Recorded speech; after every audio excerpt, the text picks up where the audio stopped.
This is Unfilter, episode 263 for December 13th, 2017. This is CNN Breaking News. A CNN exclusive in the Russia investigation. An electronic trail has emerged showing a possible attempt to share hacked WikiLeaks documents with the Trump campaign. Let's get right to CNN's Manu Raju with these breaking details. Manu, what have you learned? Well, John, Donald Trump, his son Donald Trump Jr., and others in the Trump organization, they received an email in September 2016 offering a decryption key and website address for hacked WikiLeaks documents. Now, this is according to a September 4th, 2016 email provided to congressional investigators by the Trump organization.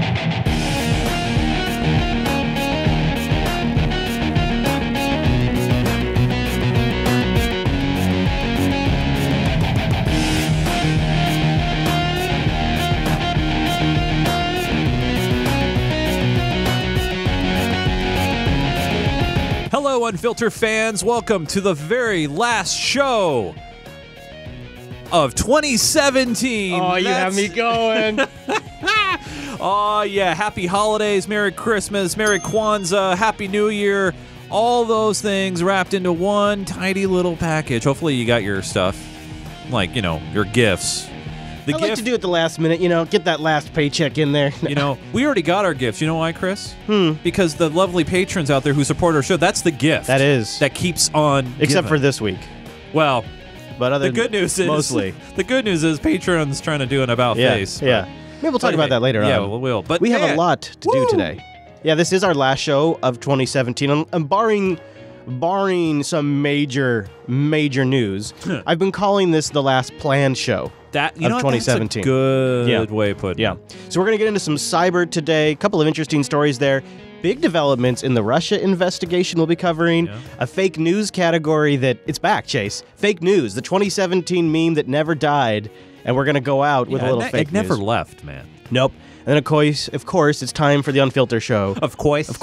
It's time for the Unfilter show to talk about your good buddy, my friend, Roy Moore. And no.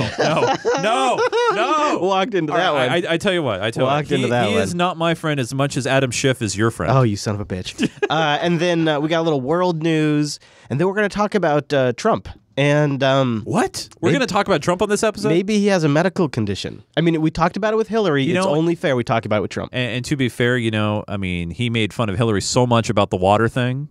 And then it's like... No, that was little Marco, I think. That was little Marco he's making fun of. Oh, it was Marco. Yeah, little Marco. Yeah. Remember little Marco? That's right. And then we're going to wrap it all up on a high note. And then we have an overtime that actually, it's worth to go.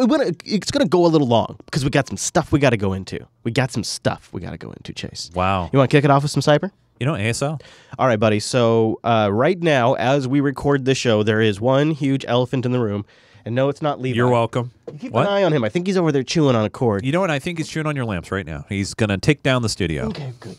Good boy. But no, that's not the elephant in the room. The elephant in the room is that tomorrow is supposed to be the big net neutrality vote.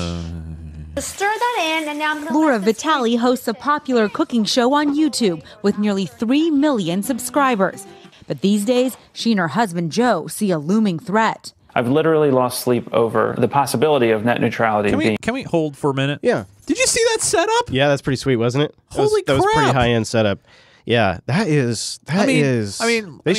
First off, this guy is running. That's Wirecast. It's definitely Wirecast. Yeah, that's Wirecast. Wirecast Pro. And then he's running secondary. He's got lighting in there. Yeah, he's got a camera. And he's running it from like a separate room, production booth. Yeah, Holy behind crap. glass. Now, wow. I also will say this: there is a certain irony because people on the YouTube platform are probably going to be better served by this because YouTube and Google are going to sign big fatty deals. They're going to put boxes and ISPs.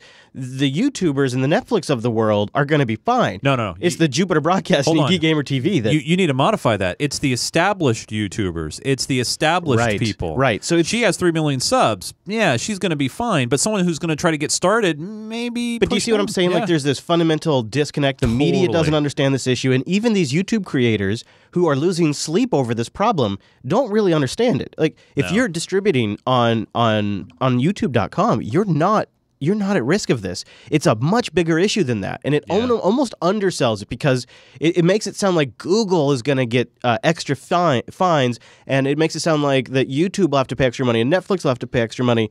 And people watching this are going to hear that and go, well, who the fuck cares? Those guys are rich.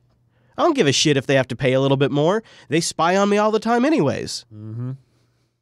But if you knew that a small business, an independent operation, a mom and pop shop is trying to get off the ground and they're getting the butt wiener, then maybe you would have a different opinion. But that's not the story they're portraying here. I've literally lost sleep over the possibility of net neutrality being taken away. I'd be really a risk of going out of business. So what's the concern, and what is net neutrality? Say you're craving a pizza after seeing Laura's creation. You pick up the phone and order from your favorite local spot. Right. Now imagine if your phone company redirected you to Domino's because it... That's not a good example either. That's a terrible example. We're not talking about traffic redirection. We're talking about traffic prioritization. We're talking about, like, the better example would be redo this and say... Now, let me ask you this. That it's really slow to go to the competing pizza place. Could they redirect you? I mean... Mr. Pie is saying, as long as the ISPs are transparent in what they're doing, it's okay. All right, fine. I'm Comcast. You're going to get redirected to Domino's. Any pizza site you're going to go to Domino's. I suppose if it's you legal had, because I told you. If you had a free tier or something, maybe something like that, a free tier. Just a banner ad of... Yeah, I don't know. To me, though, the issue, again, of net neutrality isn't so much about redirecting traffic. It's more about prioritizing and entrenching established businesses. Yeah. And what is net neutrality? Say you're craving a pizza after seeing Laura's creation. You pick up the phone and order from your favorite local spot. Now imagine if your phone company redirected you to Domino's. And another thing, that said calling. Yeah. So they wouldn't redirect your phone call. No, they're just trying to make a bad analogy, but they're falling down. It's terrible. Yeah, it's almost like Comcast has a motive. I mean, NBC. Same company. Do they mention that, by the way? Comcast is a blah, blah, blah, blah. Because it had a special deal with Domino's. Or if your phone provider charged you extra for calling your favorite spot. Phone companies must stay neutral. That gets a little bit closer to the problem. Just like internet service providers under current net neutrality rules. They can't block you from watching Laura on YouTube or charge you extra for binging on Netflix. But all that could change on Thursday. The FCC is voting to undo its net neutrality rules, which are a set of regulations for internet providers that currently prohibit them from blocking websites or slowing them down. Internet providers like Charter, AT&T, Cox, and NBC parent company Comcast would have the ability to build fast lanes and slow lanes on the internet. Now, that is sort of what the people are primarily concerned about. And I think the meta issue that they're trying to get at is a tiered internet system where you have to pay more to get access to Netflix and YouTube. The 5 FCC commissioners are expected to vote 3-2 along party lines in favor of the proposal put forth by President Trump's FCC Commissioner Ajit Pai. Pai wants to roll back Obama-era regulations of internet providers, saying the federal government should stop micromanaging the internet. Could you see internet providers offering packages of certain services? So if you want the social media package, maybe you pay extra for that. Maybe you have to pay extra to access Netflix. All of these, again, are very speculative, hypothetical examples, but, in theory, they would be legal and perfectly acceptable. Supporters of the proposal, including industry lobbying group U.S. Telecom, promise consumer fears are unfounded. Consumers care that their content isn't blocked, their content isn't throttled. Those principles existed before the current rules, and they're going to exist after. Can we talk about we will see. the torrent situation back in the... Yeah, that is the go-to. We shall see. I feel like in part this is... it's already a lost battle because I live with this every single day in my RV. I have a MiFi that I have... Well, I have 4 MiFis. I have a primary MiFi that is an old grandfathered AT&T that's always the one that's on all the time because it's unlimited data, except for anything after 20 gigs gets throttled to near dial-up speed in the evenings. And they, I believe, specifically start throttling me if I look at YouTube or Netflix. Well, you'd be happy to know, Chris, that today... It's already happening to me. And I do this because I'm doing it on wireless. And I just, one quick point. Yeah. The majority of today's consumers that are on the internet are doing it on a wireless device. Now, I would imagine a lot of times they're on Wi-Fi, so they are going through a wired connection, but more and more, they're doing it over the cellular network, which is already, do whatever you want, there's no net neutrality rules, which is already where most of the people are. Well, We live in Washington State, and our state is a very blue state. And one of the things that they have decided to do, actually today, the governor and a Republican and a Democrat representative. What is it, Chase? What is it, Chase? They're going to fight, Chris. They're going to fight it. Now, A.G. Pye said, with the rolling back of net neutrality, he's also going to put in a provision to prevent states from enacting their own provisions. Well, it's not going to stop our state from doing that and fighting the government. Interesting. So basically, another states' rights battle in the works? Exactly. And I think you're going to see this across the country where, and I was actually reading about this a few weeks ago, where the part where, states can't do that wasn't announced properly ahead of time for states to put in their content and feedback. They didn't emphasize that, huh? Right. Well, there's certain rules that have to be followed. Like, there's these provisions in here, but if you just read the top paragraph, you're pretty much good. I think what we should do, Chris, is maybe some sort of skit or some sort of, I don't know, acting like somebody's a shill, a Manchurian candidate or something like that. Did you see that there's rumors going around right now that the vote will be delayed? We shall see. I doubt it. I am keeping a very close eye on that. I have not found anything from any credible source yet. Same. Yeah, not as we're recording. I'm keeping an eye on it. We'll come back and talk about it more. But I want to shift our focus in the cyber segment to the original reason we started the cyber segment, and that's to track NSA spying and Section 702 loopholes. And as you know, they have been in the process of justifying the reauthorization of Section 702, which allows them to do bulk data collection of internet traffic for 3 days. It enables them to appropriately collect metadata, but then unlock it once they've been given access. All kinds of little loopholes that they can use. There's a few other rules in there that are also preventing them from doing a few things. So 702 isn't just like a give you everything. It also actually does put some restrictions in. But the debate has shifted now from should we reauthorize 702 to how are we going to reauthorize 702?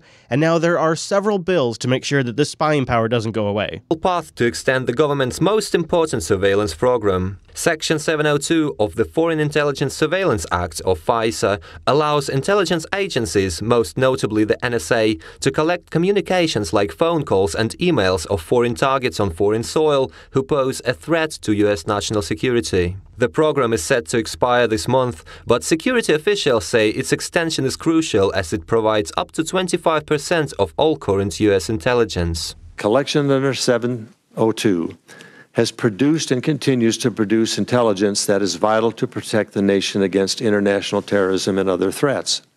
Secondly, there are important legal limitations found within Section 702 of FISA. 3 congressional committees have proposed separate bills to extend Section 702 amid a turf war between the House Intelligence Committee and the House Judiciary Committee.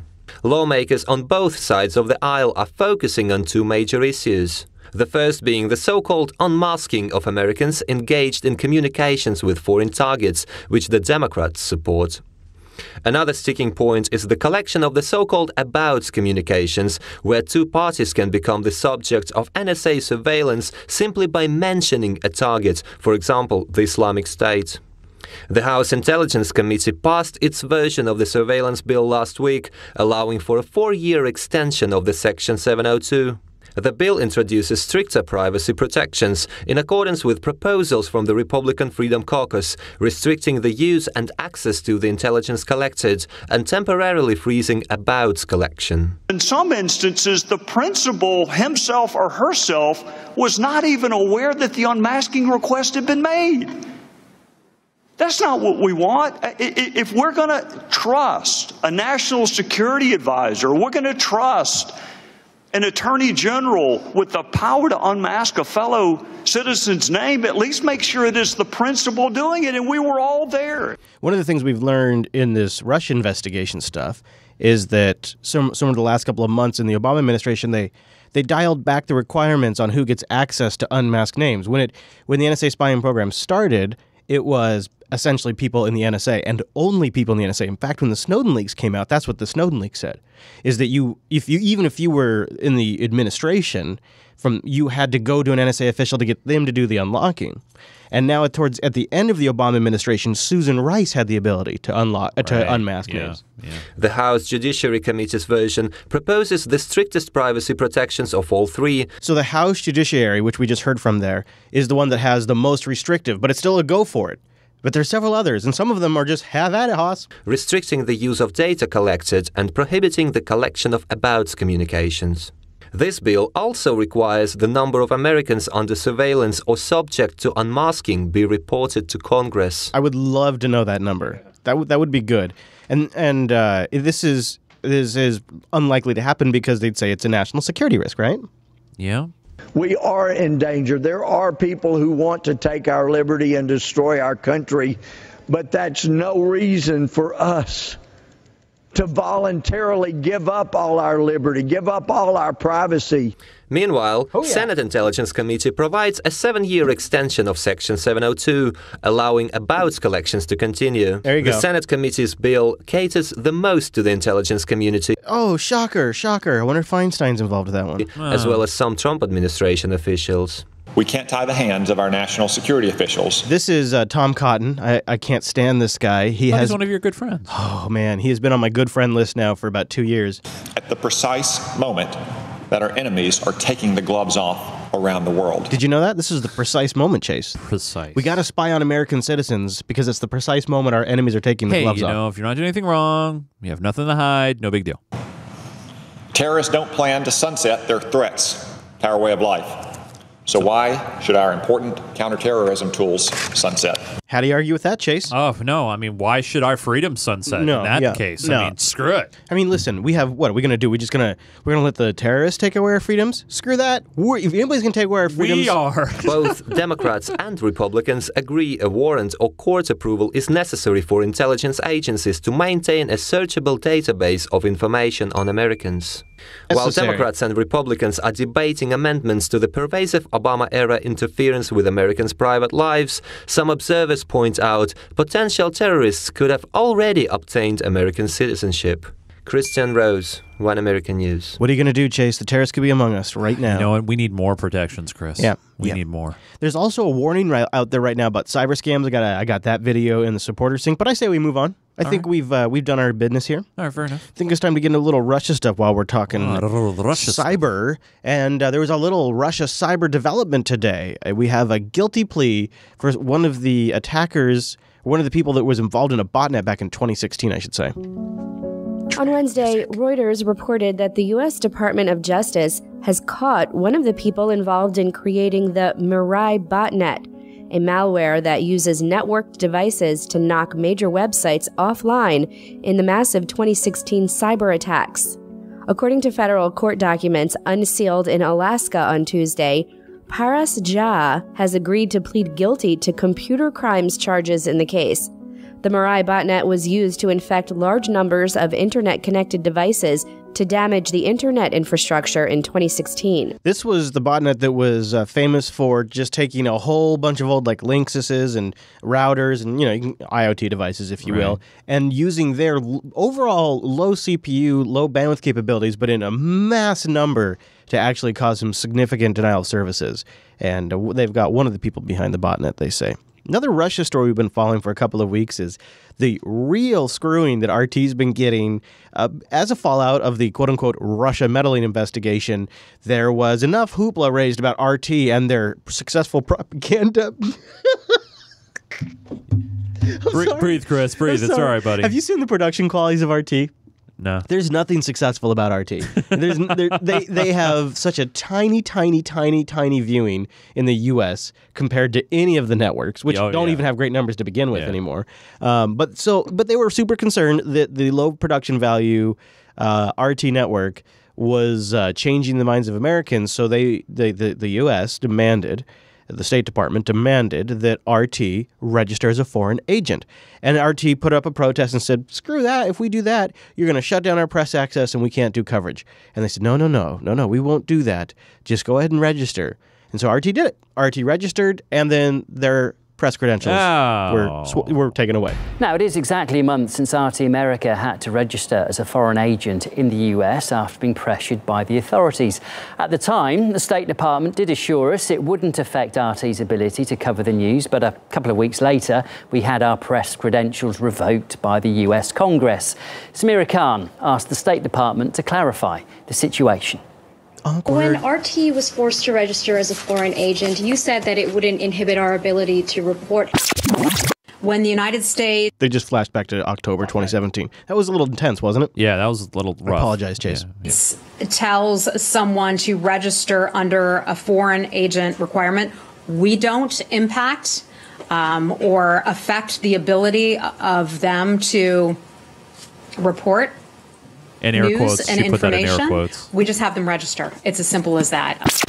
Just a couple of Fast weeks forward. ago, our press credentials were revoked. So doesn't this contradict your earlier statements? I think press credentials may have been revoked by Congress, and not necessarily the members of Congress, but rather the association of reporters that handles who gets to come in and cover Congress. So it was like an industry job. So the pool of reporters who manage handling Congress kicked out RT. Wow. After basically directing my question to Congress, she played the Russian card and dubbed me a representative of the Russian government. It feels like these media companies are working on behalf of the United States government to a degree. In fact, the fact that you're here as a representative of the Russian government is a perfect example of how we do not restrict any type of freedom of the press. This all comes after RT America was forced to register as a foreign agent and stripped of their Capitol Hill press credentials, only after Russia was accused of meddling in the U.S. presidential election. After Washington's measures, Russia actually designated several media outlets funded by the U.S. government as foreign agents. But it seems after this whole A tit exchange... for tat there. Yeah. So, yeah, Radio Free America and a few others were labeled. I want to see if you can guess which one of your good buddies and old friends it was that had something remarkable. Apparently, one of your good buddies had a moment of reflection.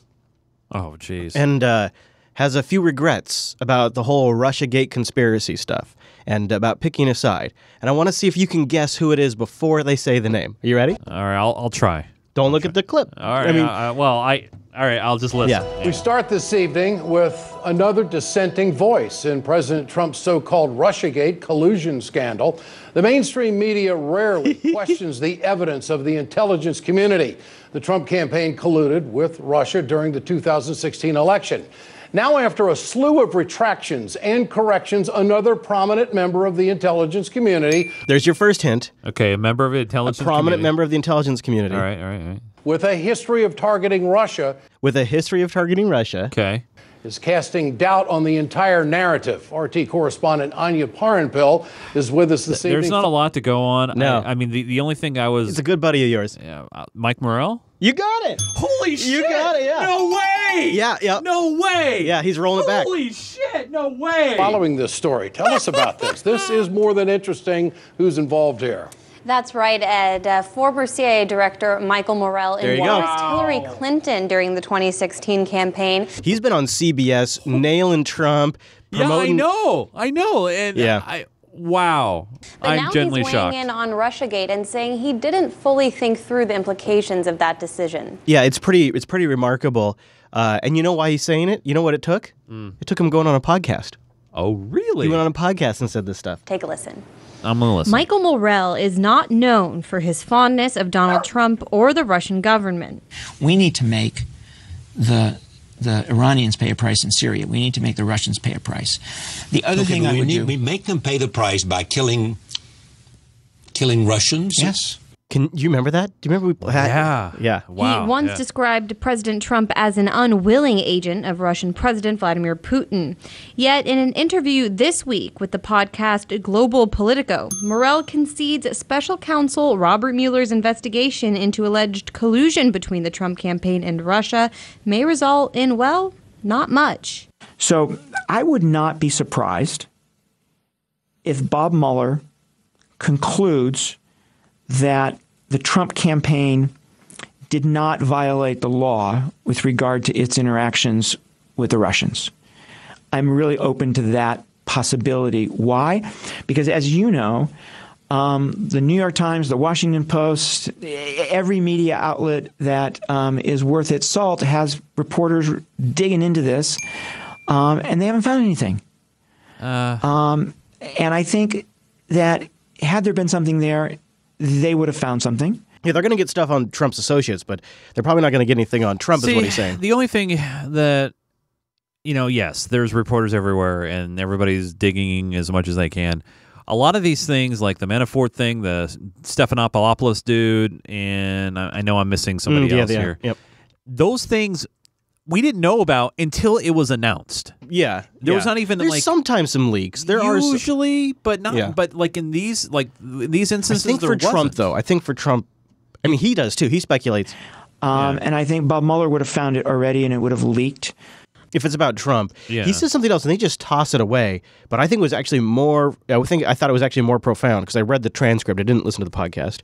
And in the transcript, I think I have it linked in the show notes. He says that he also thinks he actually totally lays out the rationale on why Trump wouldn't like the CIA, about how they hit the Russia stuff too hard, and about how him particularly taking a political position sort of encouraged the rest of the CIA to take a political position, and it started things off with the new president on very bad terms, and it made the CIA come across as a political tool, as a political weapon, as having a political position, and he thinks that was just fundamentally bad for like future presidencies and wishes he could walk that back. They just kind of like blow right over that though. Morell also admitted his move to endorse Clinton in last year's election played into Trump's belief the intelligence agencies are indeed political, saying he didn't fully think through the implications.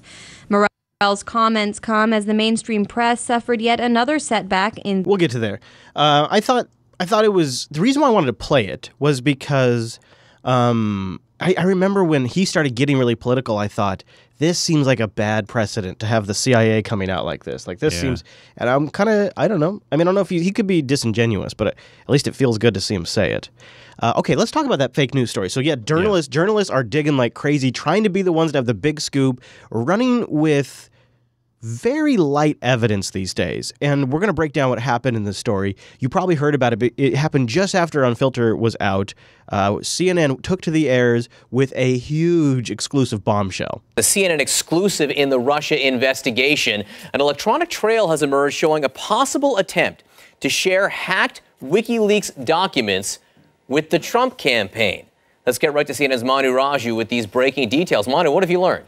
Well, John, Donald Trump, his son Donald Trump Jr., and others in the Trump organization, they received an email in September 2016 offering a decryption key and website address for hacked WikiLeaks documents. Now, this is according to a September 4th, 2016 email provided to congressional investigators by the Trump organization. Now, to put the time frame in context here, this email came months after the hacked emails of the DNC were made public, and 1 month before WikiLeaks began leaking the contents of Clinton campaign chairman John Podesta's hacked emails, and shortly before Trump Jr. began an exchange of direct messages on Twitter with WikiLeaks. Now, congressional investigators are trying to determine whether the individual who sent the September email is legitimate and whether it shows additional efforts by WikiLeaks to connect with Trump's son and others on the Trump campaign. Now, the email also indicated that the Trump campaign could access records from the former Secretary of State Colin Powell, whose hacked emails were made public by a Russian front group 10 days later.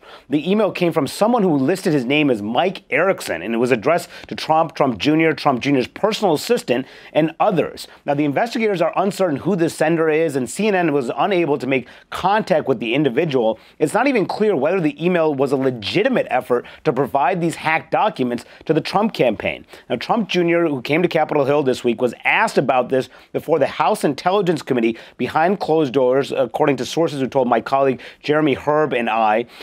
Trump Jr.'s attorney told CNN that his client said he had no recollection of the email and took no action on it. Now, the use of a website and decryption key is a means to provide information. This aligns with past WikiLeaks practices. All right, so let's stop here. CNN wasn't the only news outlet to report the story, but they did double down on it all day long. News. Hello, everyone. I'm Kate Baldwin. More emails, more problems for Donald Trump Jr. and the Russia investigation. CNN has exclusive new details about a message sent in the final stretch of the 2016 campaign offering access to hacked WikiLeaks documents. A previously undisclosed effort to reach Donald Trump himself, his son, and his inner circle just weeks before the election. This comes, of course, on top of other new evidence. Now, this clip goes on for another 12 minutes where they dig into this. There's just one problem. What's that? CNN never actually got to see the email. And this is what happens over and over again. They had a special source that told them about the email. We're actually correcting a story that we have been reporting throughout the day today about an email that was sent to the Trump campaign, to then candidate Trump, Donald Trump Jr., and others during the heat of the campaign season. This email included a decryption key and also a link to where they could access some of these hacked WikiLeaks documents from the Democratic National Committee. Now, we've been reporting that this email came on September 4th. That was before some of these documents were publicly available, but we have just obtained a copy of this email. And instead, we now learned that this email was on September 14th. So that is 10 days later than what we originally reported. So it changes they got a heads up story, which was the big lead. We are seeing a repeat, though, that just happened last week. Now, last week was Brian Ross. That's right. This week, it's CNN and CBS. And I think there was one more news outlet that ran it. There's a common thread, I think, to both these that we're about to get to. But first, let's have Glenn Greenwald break it down a little bit, because this is pretty great. He comes on Fox and then throws Fox under the bus. It's so great to watch. One Pulitzer Prize-winning journalist is sounding the alarm. He's painting a dangerous scenario of what happens without a free and honest media. Glenn Greenwald wrote an article in The Intercept titled, "The U.S. media suffered its most humiliating debacle in ages, now refuses all transparency over what happened." Here's what he means by this, is you had several networks that all ran with the same story, that all supposedly got something confirmed that was false. Something is stinky here. Something is rotten here, and Glenn's onto something. Now, funny enough, I don't think if Glenn had written how awful Fox was, he'd be on for this moment, but in this case, he was mostly going after CNN, so the Ingram angle's all about it. With us to give us more insight is Greenwald himself, joining us now from Rio de Janeiro in Brazil. Glenn, it is great to see you. Recap for my audience what you wrote about over the weekend, about why particularly this CNN issue is so disturbing, given the enormity of the story regarding President Trump and the Russians. Right. So you described exactly how the story fell apart, and it's certainly the case that anyone in journalism, whether it's people at Fox or people at The Intercept or anywhere, are going to get stories wrong sometimes. This was not just a blockbuster story that fell apart, but what is most disturbing to me is two things. One, it's a long line now of stories about Trump and Russia that major media outlets have trumpeted in a very flamboyant way, only for those stories to completely fall apart upon minimal scrutiny, always going in the same direction of trying to prove that Trump really did collude with the Russians in a criminal way and that Russia is essentially taking over the United States. So it's not just one mistake. It's a huge series of them, always toward the same outcome and the same agenda. But the second and more disturbing thing for me, Laura, is the question of how it is that not just CNN, but ultimately CBS and MSNBC, which said they confirmed the story, got it wrong. They all claimed that multiple sources told them that this email sent to Don Jr. was dated before the WikiLeaks publications became public. How did multiple sources all get the same date wrong when talking to multiple media organizations? Well, Glenn, it's impossible to think about how that could be innocent, and Glenn, they refused to say. They refused to say over the weekend when they trotted out David Frum and Carl Bernstein, who's been dining out on Watergate for 40-plus years. I have a pretty good theory. I have a pretty good theory where it came from. I have a theory. Because if you look at the timeline of events and who was making public statements at the time. Mm-hmm. Yeah, I knew that was from Savannah. I knew it. Yeah, it's peanut bacon. Oh, nice. Mm-hmm. Yeah, it's fried in bacon oil. Or, I mean, peanut oil with bacon. Nice. So it's Adam Schiff. Oh, really? You're a good buddy. I'm pretty positive. It's Adam Schiff. Adam Schiff is butt buddies with CBS and CNN, and he's going on there often. They never criticize Adam Schiff when he's wrong about anything. They never throw him under the bus. He's their go-to source for this. And if you think about it, this was an email that was supplied to the investigators, so it had to come from somebody in the investigation. So do you think he may have just left off a one on the email? I know. If this was the first time this had happened, I'd say yes. I wouldn't be surprised if he might have been Brian Ross's source, too. Oh, yeah. Because what I think is I think Adam Schiff and the Democrats that are running this thing are smart enough to understand that if they can get a headline out there, if they can get it on the news for a couple of hours, if they can get it trending on Twitter, if they can get people posting about it on Facebook, it's essentially fact. It is news at that point. The corrections never get the same amount of traction. It starts a meme, and then people talk about it as if it was always September 4th now. And it doesn't matter if it's right or wrong. Just like the Brian Ross story didn't matter if it was right or wrong. If you nail that cycle, if you nail that news cycle where it spreads virally, then mission accomplished. Because a percentage, not everybody, but you don't need everybody, a percentage of the public will walk away and go, holy shit, Trump got emails from WikiLeaks before the public did. And that's all it takes, is you just need, because it's over and over and over and over for every major news cycle. You slip one of these in and they just stick. A couple of them stick every few times. And then you just start repeating them over and over again after a little while and they become fact. And it's, to me, if it was just one reporter or if it was just one source, I'd say, oh yeah, no, this is just a mistake. But because it happens over and over again, because it was 3 separate networks all claim, NBC was the other one. It was CBS, CNN, and NBC, and they all said we've confirmed it with our sources. NBC later said, well, our source was CNN, and then I think it was the Washington Post that actually posted it correctly. Well, this is I really hope, because full disclosure, even though these are my opinions, but I do work for a news organization in a technical capacity, that this should be a warning shot for all journalists and all these television companies, including Fox, that they need to be accurate and get it right. Because when you don't, you not only you cast doubt into the general American public, and you're feeding into the narrative that is being pushed right now about the fake news thing. Yep. But it's one of those things where that credibility is really hard to get back, especially when you're a national network. I think cable news outlets have a little bit of an easier time. People tend to have a little bit shorter memories.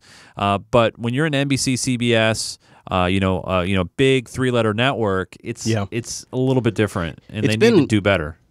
The election and this year have been huge blows to their credibility. Yeah, and it's been a rough year for the media. I mean, and the media, there's a line between journalism and also, popularity and the ratings. And it's not just CNN. In fact, Glenn kind of gets into that. He does. They wouldn't even entertain questions about that. It didn't even go into that at all. But if multiple sources, I think the date was where there was missing one digit. Was it the 4th to the 14th or something like that? So given that case, how could multiple people read a number wrong or transmit it incorrectly? To me, that on its face, just putting my legal cap, seems very far-fetched.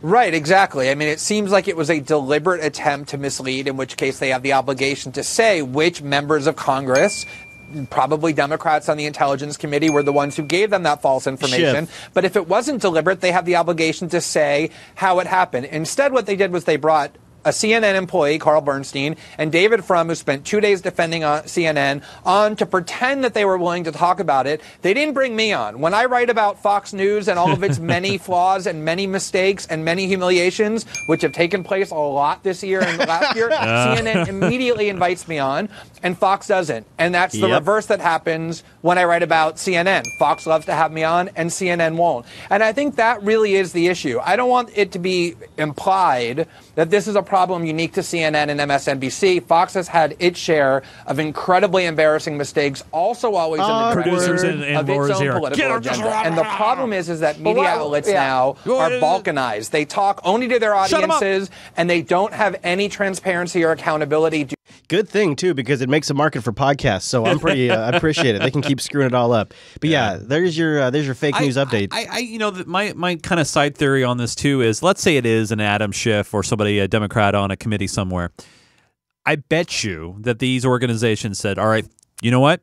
This is your last chance. If you F up again, we will expose you. Or maybe now they'll be more cautious. You could hope, right? Well, yeah, because they've put so much stock in their sources or individual source. They're not going to multiple sources. So the big reliable ones. The big thing there for me, though, is we may never know, but now we just have to kind of watch and see if things change. This is where we really need to watch and keep a note. Yeah, we'll keep watching. Yeah. So yesterday was the big vote in Alabama with Roy Moore and Doug Adams, is it? Or I can't remember. My Red Book prediction, I have a hard. I am shocked. I am genuinely shocked. I have I thought this was going to be a good test to see if the court of public opinion was strong. Like, how far into this are we? Or how far are we into accusations are enough to be guilt? And I'm not condemning that or promoting it. This was sort of the bellwether, and Roy Moore lost. And going into it though, he seemed like a bad candidate. He seemed like a candidate that the Republicans wanted because of an agenda, and the voters don't tend to empathize with that very much. And there was a few warning signs coming in that really should have told people this is not a strong candidate. Just like we were saying Hillary was never a strong candidate. Yeah. Oh, yeah, Doug Jones. Thank you.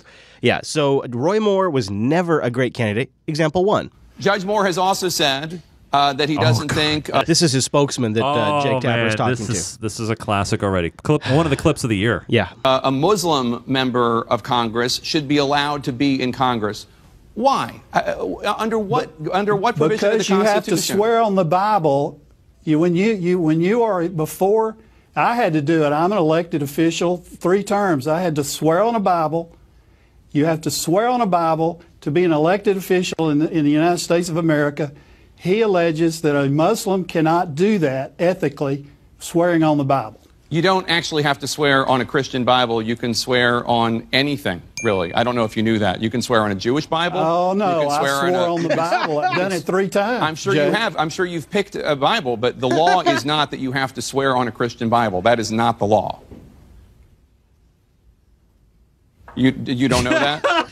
That blank stare. And by the way, there's no delay here. There is. That blank stare, though. Oh, my. So bad. Know that? Oh.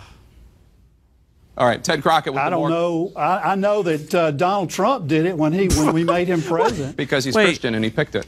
Yeah, exactly. That's what he wanted to. That's what he wanted to swear in on. Ted Crockett with the Moore campaign. Good luck tonight.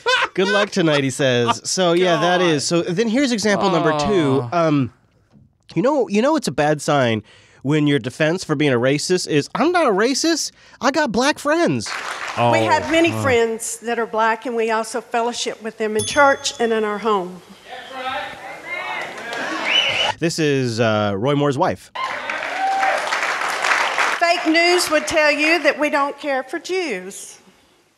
I tell you all this because I've seen it all, so I just want to set the record straight while they're here. Jews or the media? I'm not sure which, or maybe she means one and the same. I'm not sure. I think she meant the media because she's waving to the cameras in the back. But she's talking about Jews. Right. I know. One of our attorneys is a Jew. There you go.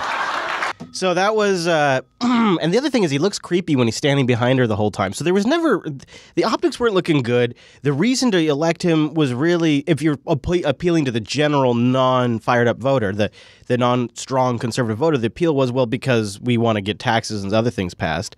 And so, as you would expect, with just the insane amount of funding against Roy Moore and the constant media coverage and the women that came out, it seemed like almost a foregone conclusion, though not everybody was so sure how the night would go. We have a major projection right now. And CNN projects Doug Jones, the Democrat. He will be the next United States Senator from Alabama. He beats Roy Moore in this really, really exciting contest. Doug Jones comes...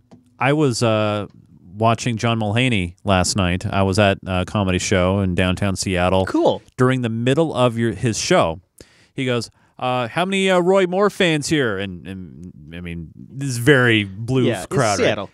And he goes, oh, by the way, Doug Jones just won. And then the whole place freaking erupted. This place erupts from too. behind, it's crazy. Takes the lead, and now CNN projects he will be the next senator. First time in 25 years that a Democrat will be elected senator from the state of Alabama, a ruby red state, a very Republican state. But Doug Jones Doug Jones is the winner. CNN projects that he is the winner in this race. This is a huge moment, a huge win for the Democrats, a huge setback for the president of the United States. They're getting excited over there at Doug Jones headquarters. Let's go over to Doug Jones headquarters. Alex Marquardt, you're there. They just got the news. We made the projection. Doug Jones has been elected the United States Senator from Alabama. It was, I don't know has Alabama's race ever been so closely followed before? No. And I was surprised by Trump's response on Twitter. I'll be honest. I would classify it as graceful.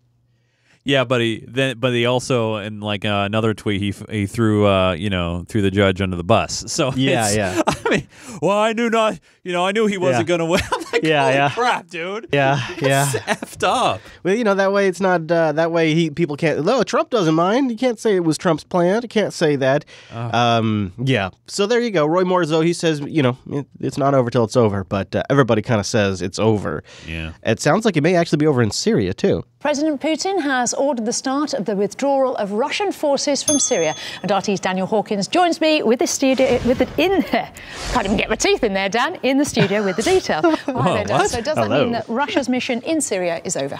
Well, according to some, that will be the case in terms of the military phase, certainly. This was announced by President Putin, as you mentioned, at a surprise visit to Khmeimim Air Base in Latakia. So Putin flies out there, makes the big announcement, bringing the troops home kind of slowly, one of those wind-down things. Yeah. Going to leave some behind to help set up some civilian infrastructure. Did he have a mission accomplished banner behind him? No, he didn't have a straitjacket super tight around his crotch either, unfortunately. All right, fair enough. Was he shirtless on a horse? No, he was wearing a suit. Oh. Really disappointing. Fighting a crocodile. Here's a little just from one of your favorite departments of the show, the Show Me the Money department. Ah, yes.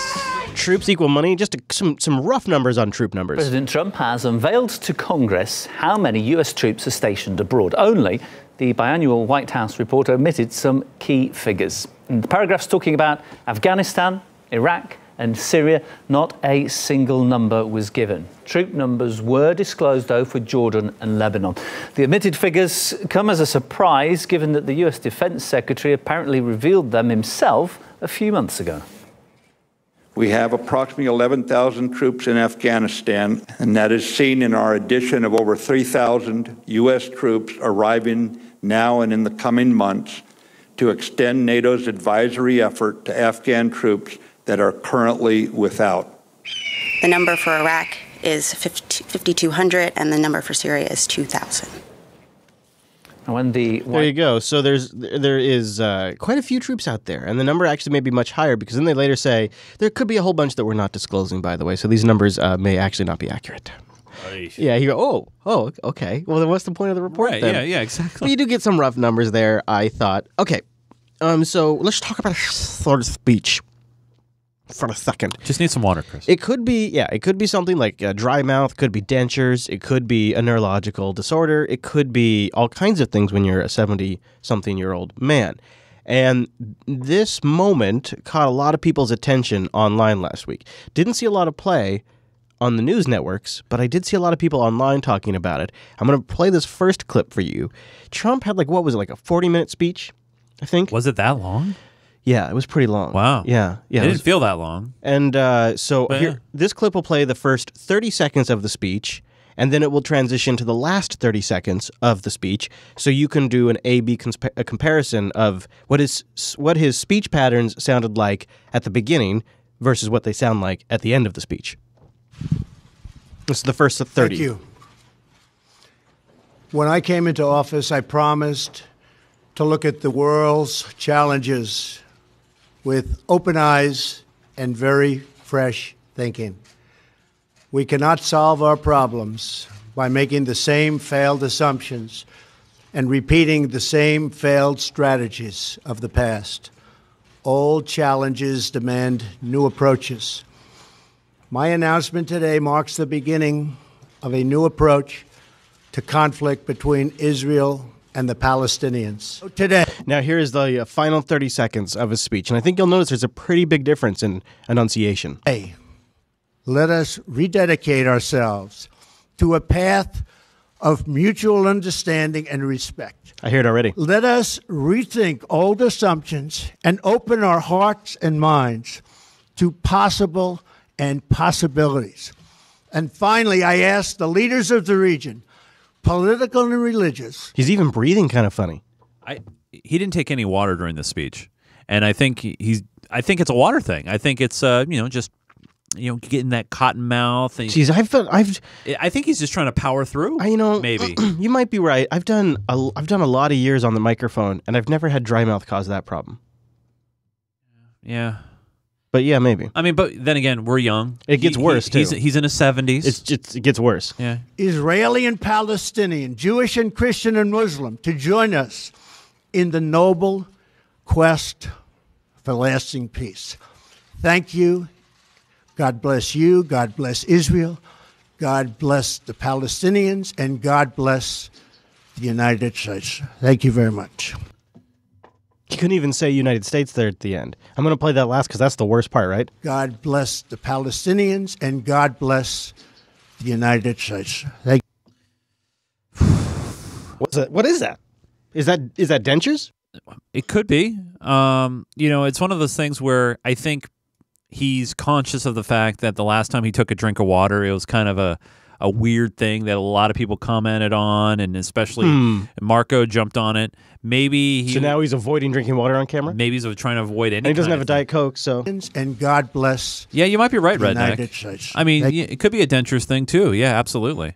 Yeah, if he does dentures, I don't know if he does. The number one thing people are saying online is, "Oh, he's high." That sounds like me when I'm high. A lot of people said not like weed high, but like coke high. Oh, like he's coked out is Wow. what some people. I don't know if that. I would have no idea. Yeah.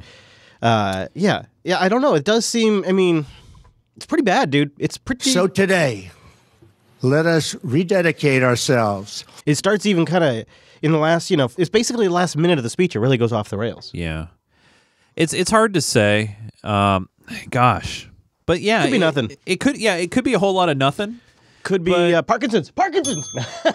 Well, at least he wasn't carried into a van or anything. Oh, well, not yet.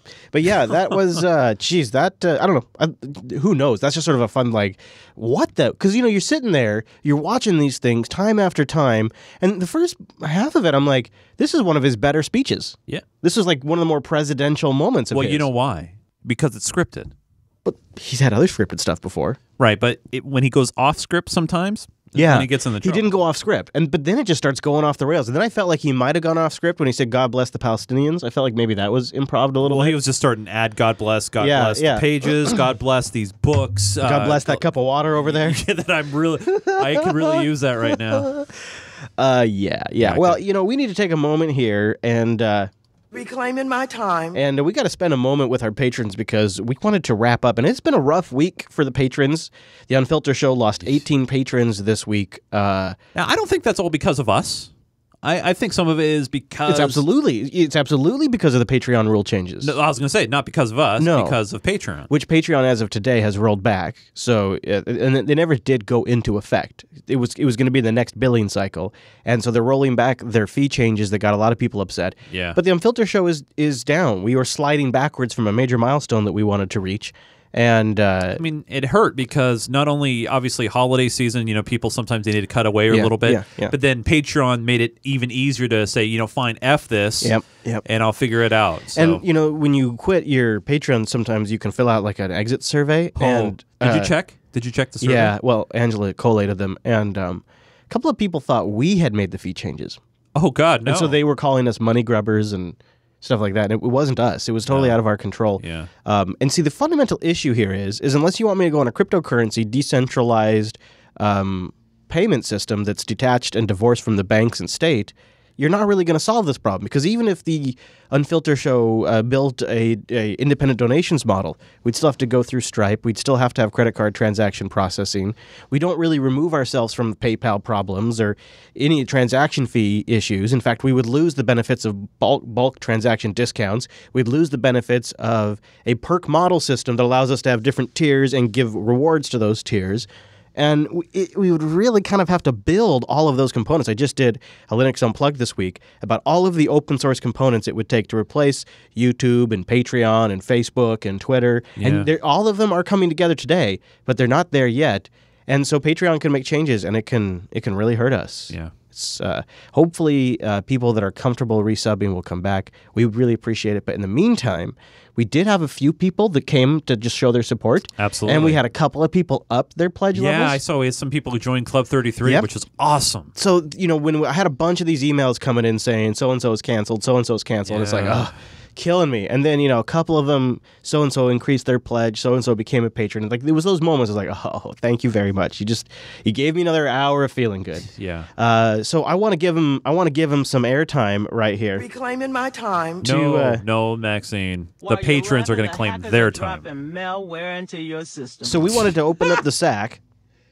That's right. Yeah, why don't we get into it a little bit? That's right. OMG. That's right. In looking back and redbooking forward, so we opened up the sack to all of our patrons who support us, and I asked you guys two things. Keep it short and sweet. I want to hear your top moment of 2017 and your top Redbook prediction for 2018. Okay, good. So here we go. Drew wrote in and says, hey, favorite moment was just after Trump caved on the Dreamers, only to have the Democrats' base turn on them for considering working with Trump.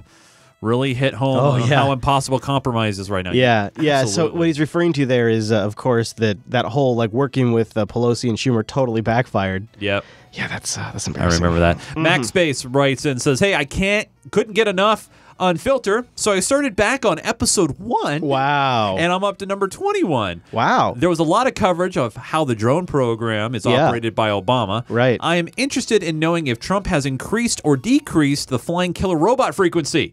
I don't hear much anywhere about Trump's version of the program. Is it dwindling down or is it ramping up? That's a good thing to look forward to. I got a quick answer to that, and it's what we now know, looking back at it, is we were standardizing, cauterizing, we were institutionalizing the drone program. Not we, but that's what the media and Obama was doing, is they were selectively leaking things out there to make these things normalized, so that way when the next administration came in, there was a legal framework and some public acceptance around this program. Yeah. And that's what was happening at that time. And now it's that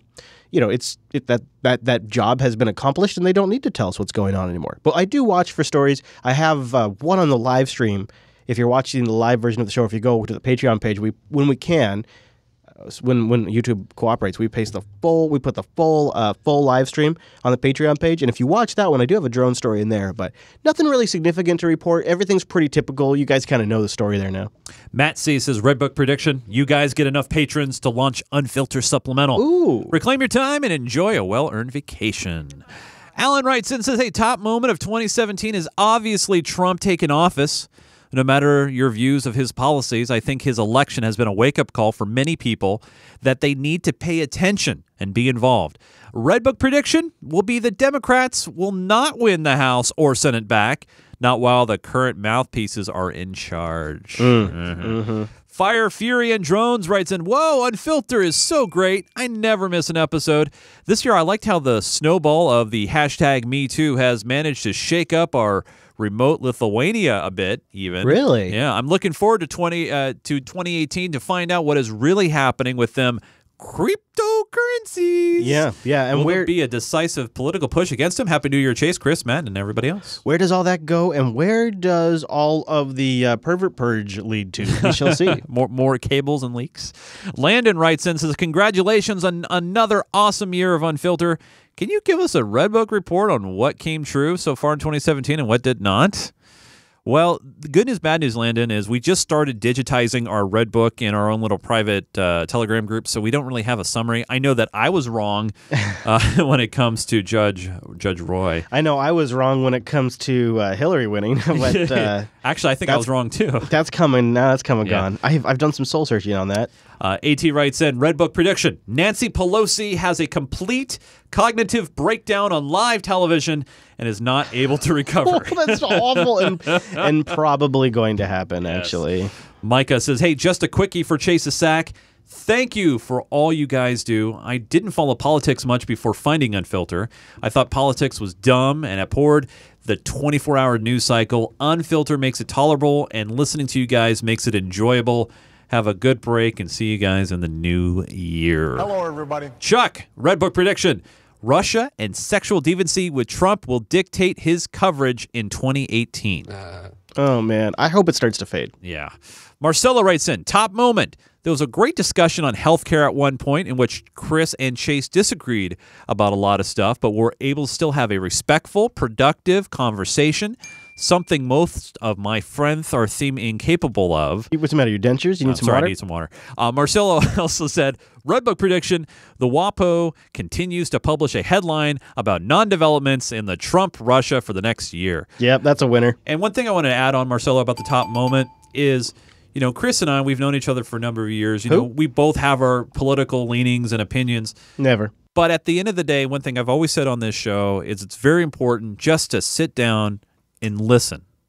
Listen. Don't try to get your points in. Listen to the other person's point of view. There's been many times that I've said to Chris, well, I didn't think of it that way. And Chris goes, you know, that's a good point.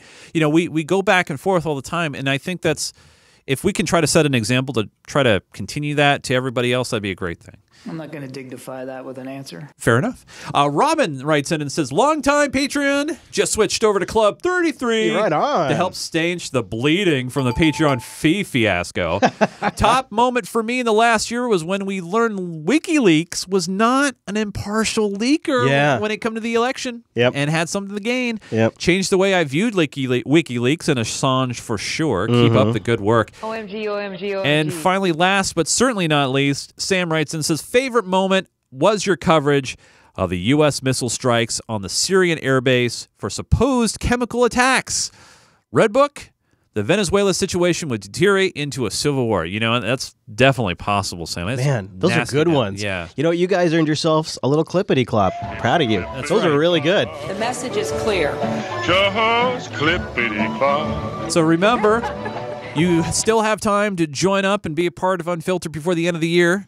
The Patreon, patreon.com/unfilter. There's many different levels you can get yourself into. Right now, Club 33, once again, has filled up to the brim. Yay. But you can't get on a waiting list and jump in. But if you can't do that, Investor gets you the entire experience, every clip, every source file, dedicated RSS. Is the BitTorrent stick still happening? Yeah. It has to get. You have to go way back in the back catalog to find it. Okay, fair enough. And one day, maybe in 2018, we'll replace it with like some web front end, something where people can grab just a singular clip instead of the whole sync and stuff like that. All right, Chase, you ready for the high note? Mommy needs a joint. Mommy, we're gonna get you that joint. Let's finish it off strong. So Jeff Sessions has been building ammunition for a war against pot, and he is going on what the Justice Department is billing as an expert tour.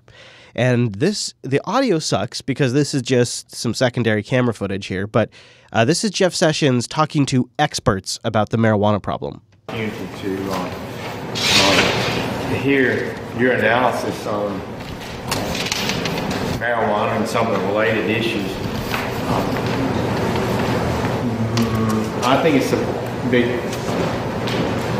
issue for America, for the country, and I'm of the general view that this is not a healthy substance. I think that's pretty clear. And then there's a policy response that we and the federal government needs to be prepared to take. So he's of the opinion that it's a dangerous substance, and the problem isn't that it's got medical uses and he doesn't know about it. And it isn't that he has some sort of agenda. The problem is that the American public is misinformed, undereducated, and if we could just properly propagandize them, we could pass any kind of marijuana laws we want. And do so appropriately and with good sense. I do believe, and I'm afraid, that the public is not properly educated on some of the... What an arrogant dick. Oh my God, that just makes me want to like... Not him. No, he's fully up to date. It's the American public. Oh, that's right, yeah. He knows it's bad, yeah, therefore. And that would be a matter that we could, all of us together, maybe be helpful in working on it. And that would allow better policy to actually be enacted. So if we could better educate them, then we could really pass some good laws. See, first they come for your net neutrality in 2017, and then 2018 they're coming for your pot. That's how it's gonna go down. So I guess Canada's looking pretty good right about now. Yeah, right. And there's one state where the attempt to make pot legal is getting some significant pushback. I've been watching this for a few weeks. I've been seeing different stories come up through like law enforcement, and it looks like the war is going to be held for cannabis legalization in Indiana. And today, a strong message from the Association of Indiana Prosecuting Attorneys against the legalization of marijuana for any purpose. They gathered with reps from the Indiana Chamber and local law enforcement to take a stand ahead of the 2018 legislative session. There are several bills proposed that could lead to legalization in our state. Taking a stand. This group cites the marijuana industry targeting children with THC-laced ice cream and gummies. That old one. You got to protect the children. And while the conversation is often steered toward medical help, this group says it's really about corporate greed. Now, this is a better angle. It's really about corporate greed. And let's not talk about the fact that the tax revenue does go to the schools. That's uncomfortable. Yeah.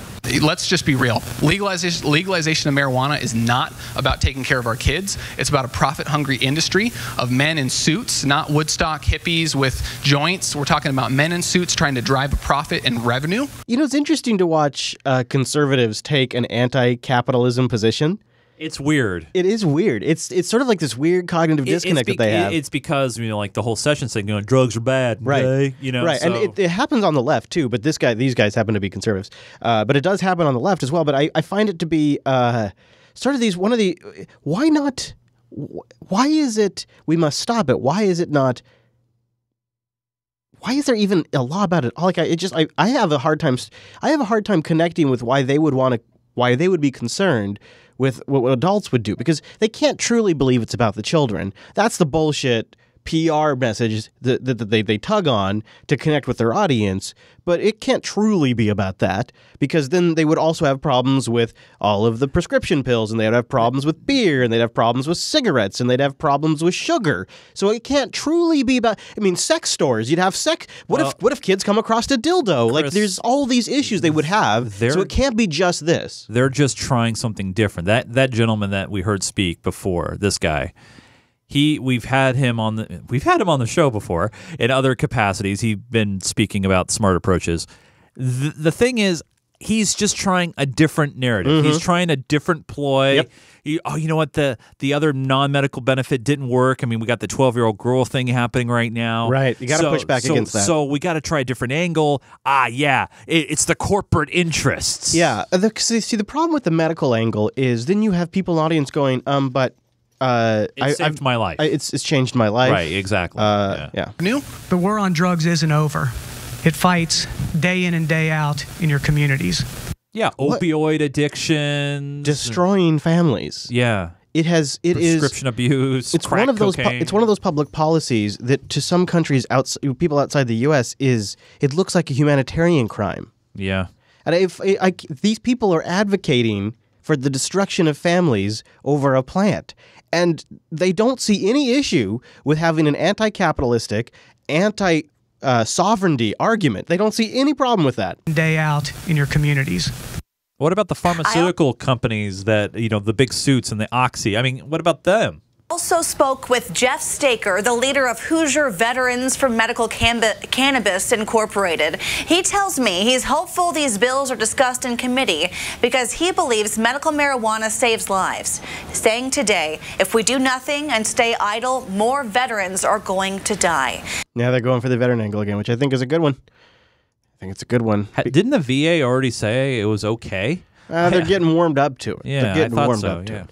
I want to. There is. There's. Do you want to do? We could do a public health warning story to wrap it, or we could do a marijuana club story to wrap it. What do you think? You know what? Let's do the club because that health crap is always buggy. Plus, it's always all over the place. Yeah. All right. This has got to be an idea that's going to take off here in Seattle. I think this sounds good. Denver could be the first city in the country to get a marijuana club. The department that regulates marijuana business is reviewing its first application for a Bring Your Own Pot Club. It was submitted by a business called Coffee Joint with the proposed location in a light industrial area off of Interstate 25. After a $5 entry fee, one could vape or have edible pot inside.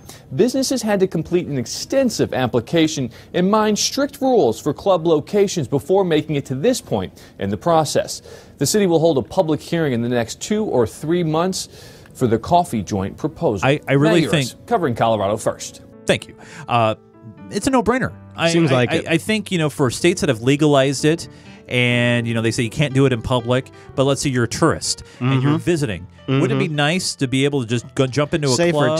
Safer too. A lot safer. Especially if you don't know what you're doing. We had people recently visit the studio that decided to, and they're like, we need tips. We need tips. The Beard's lady just recently wanted some tips too, because she's like, you go in there, I don't know what to do. So if you create these safe spaces, then it's better for public health. It's because they're going to do it one way or the other. Yeah. It's going to happen. Yeah. Now, Mr. Chase, Yes, Chris. the overtime's still coming up, but that's your meat and potatoes of the show right here. Fair enough. And that will be understandable if you got to depart right there. But if you can stick around, we got some more stuff coming up. We got like a mini high note in there. We're going to go into some DOJ connections to Fusion GPS. And a few other things. So that'll be coming up in the overtime. But leave them with some wisdom, Chase, because the holidays are coming up. There's some things they got to know about. You got some social networks maybe you could tell them. Well, thanks to Devin. Thanks to Mr. Devin, I've been getting more Twitter traffic. So if you want to see some of those awesome responses, check out my Twitter feed. Twitter.com/Nunes, Nunes. If you want to check out my geek gaming content, youtube.com/GeekGamerTV. And I got a Discord, discord.gg/GeekGamerTV. All that fun stuff. Now, Chris, you are no doubt active on the Twitterverse and the Vloggerverse. Sometimes. Twitter.com/ChrisLAS. Yes. Give a plug for our Discord, discord.me/JupiterColony. We have a dedicated Unfilter room that's going 24/7, including has a backlog of the chat that you've seen in the video version of this here show. Now, we won't be live unless something major happens, so you will probably not hear from us again until 2018. But in the meantime, go to jupiterbroadcasting.com, check out the back catalog, subscribe to the RSS feed, and then you'll just get us automatically when we come back. Yeah! All right, so if you're getting out of here, if you're not sticking around for the overtime, then we only have one last thing to say. Happy holidays, and see you back here next year! Whoa. Yeah. What? You didn't say year? All right, okay, ready? Next year!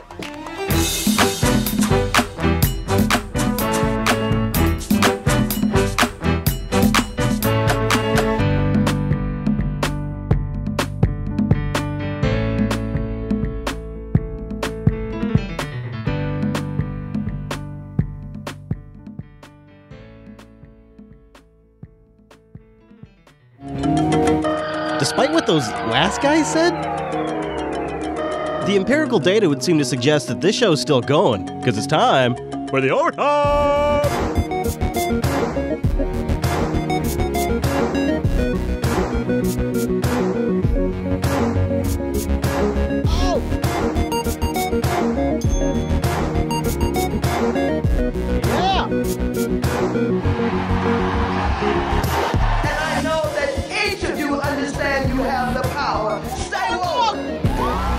Thank you, Maxine. Thank you very much. And thank you to our patrons this week. 3 new patrons. Ant, Jameson, and Benjamin. I'm going to say either Ant or Auntie. Kind of like Auntie. Even if you're a dude. I kind of like it that way. Thank you to our 3 new patrons. I really do appreciate it. It's been a rough week. And it's nice to see every now and then when you're just seeing all of these emails come into your inbox about people canceling. It really does pick up your spirits to just see a couple of emails come in and say new patron. I also saw some of you out there increase your Patreon this week. Really appreciate that too. We got a new Club 33. I'm sure past Chris and what's his face Chase there. I'm sure those jokers already said all that, but I really do appreciate it. Patreon.com/Unfilter. Now let's kick things off with our good old corporatist Democrat expose that we like to have right here, analyzing the rot of the establishment aspect of the Democratic Party, the part that's making them lose elections. Now, if we do a little deep dive, we often get down to Nancy Pelosi. Now, this time I thought this isn't really bad. I just thought, let's see Nancy Pelosi in her rather native environment when she's having a fairly good day.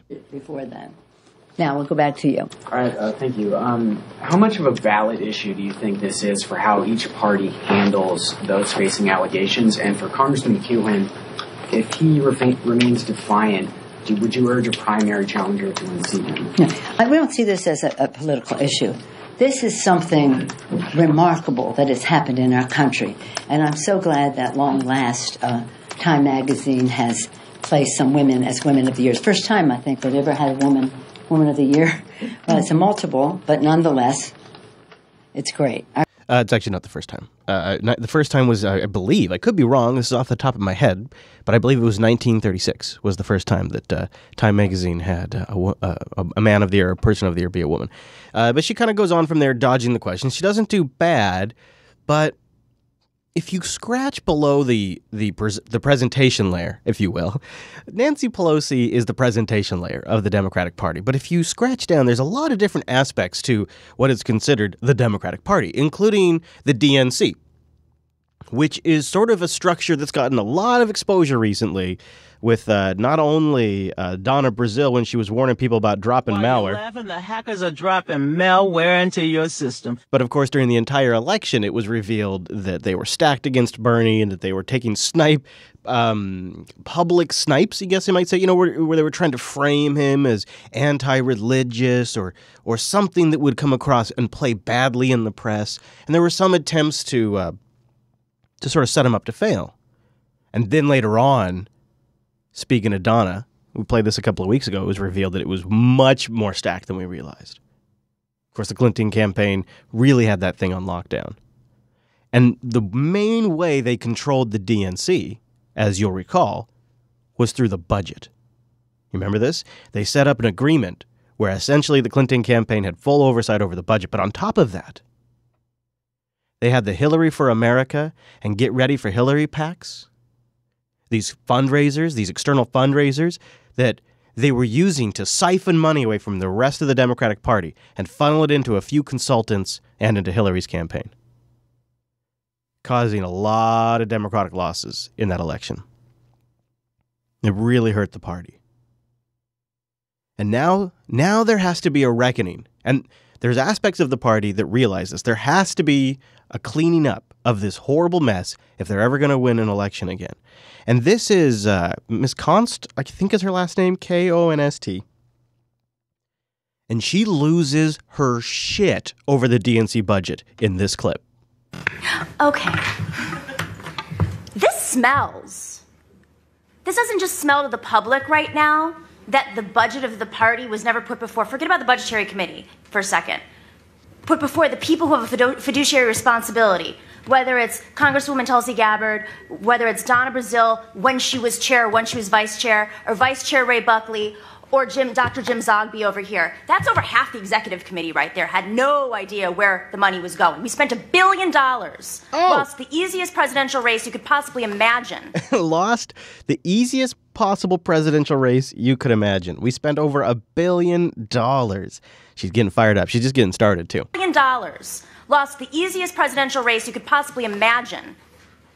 With joint fundraising agreements, state parties weren't being funded. During the DNC chairs race, there were some state party chairs who said, I'm an acting executive director and I have $3,000 cash on hand. How are you supposed to rebuild the party if you have no idea where that money was spent? And you know what? I did go through FEC filings, and it doesn't look good. It smells.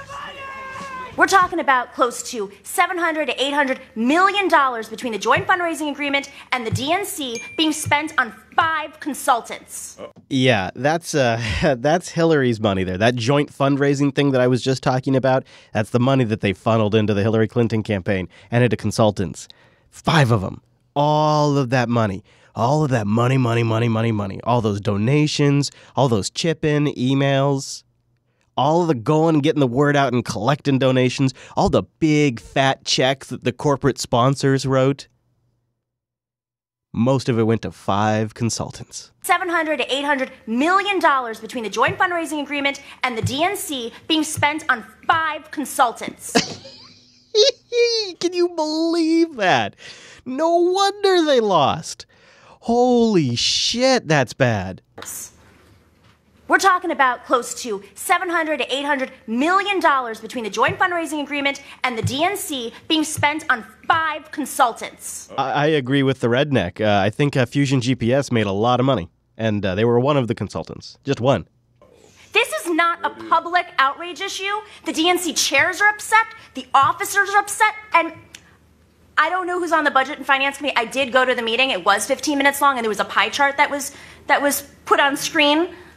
But I would, as a Democratic Party member of this commission, we have a duty, and people are watching us right now. The number one issue I get asked out in the public by DNC members is, what are you going to do about the budget?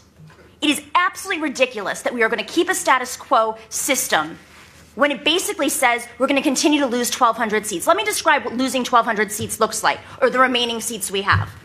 If you're in Trump, yes, but let's break that down a little bit.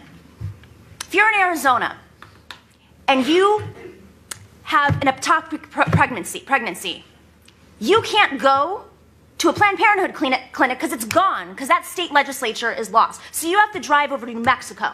And if you bleed to death on the way, you know whose fault that is? In my mind, that's a Democratic Party that wasn't funded, recruiting candidates, investing in local parties.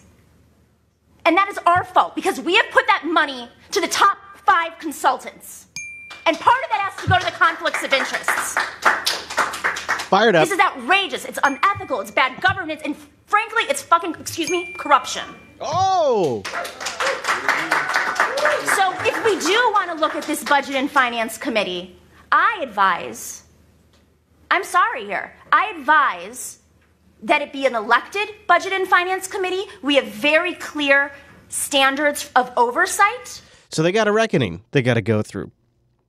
There was a bit of, I will say, positive reception to her message there. Will any action be taken? I don't know. But I am impressed that there did seem to be some positive response. There wasn't just a, oh God, when is she going to stop talking? There was some encouragement. There was some clapping. I think it's probably a good thing. I think it hopefully will lead to some really honest, clear changes. We'll see. If they don't, they're gonna lose.